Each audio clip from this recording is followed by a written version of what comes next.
So டைஸ்ல இருந்து ஒரு some தான் பார்க்க போறோம். இந்த சம்மே ராங்கா இருக்கு. டிஎன்பிசி குரூப் 4 2025ல வந்த கொஸ்டின் தான். கொஸ்டினே ராங்கா இருக்கு. ஓகேவா? ஸோ கண்டிப்பா எல்லாத்துக்கும் கிரேஸ் மார்க் தருவாங்க.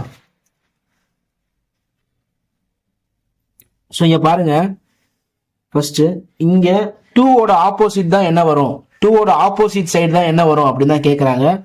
2க்கு பக்கத்திலேயே 3, 5 இருக்கு.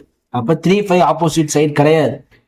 2க்கு பக்கத்திலேயே 1 வந்துருச்சு. அப்ப 1 ஆப்போசிட் சைடு கிடையாது.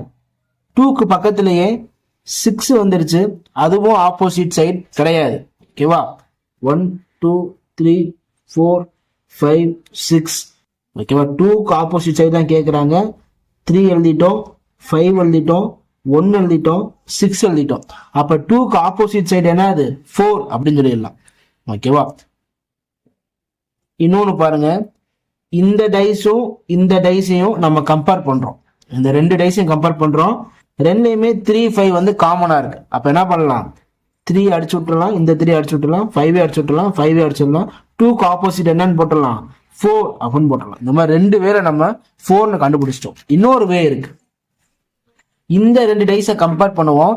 கம்பேர் பண்ணும்போது ரெண்டுலையுமே 3 சேமா இருக்கு. ஸோ சேமா இருக்க நம்பர்ல இருந்து கிளாக் வைஸா ரொட்டேட் பண்ணணும். 3, 2, 1. இதை நம்ம 3ல இருந்து கிளாக் வைஸா ரொட்டேட் பண்ணோம் அப்படின்னா 3, 5, 4. இங்க 2க்கு ஆப்போசிட் என்ன வருது, 5ன்னு கிடைக்குது. 2க்கு ஆப்போசிட் என்னன்னு கிடைக்குது, 5 கிடைக்குது. இந்த ரெண்டு வேலை நம்மளுக்கு 4ன்னு கிடைக்குது, இந்த வேலை 5ன்னு கிடைக்குது. ஓகேவா? ஸோ இந்த வேவை நான் பயன்படுத்தி நிறைய டிஎன்பிசி எக்ஸாம் ஆல்ரெடி நான் சால்வ் பண்ணியிருக்கேன். டிஎன்பிசி கொஸ்டின் பேப்பர்ல வந்த சம்மையே. ஓகேவா? ஸோ இந்த கொஸ்டின் வந்து ராங். ஸோ 4 or 5 தான் இந்த கொஸ்டினுக்கான ஆன்சர். தேங்க்யூ ஃபார் வாட்சிங்.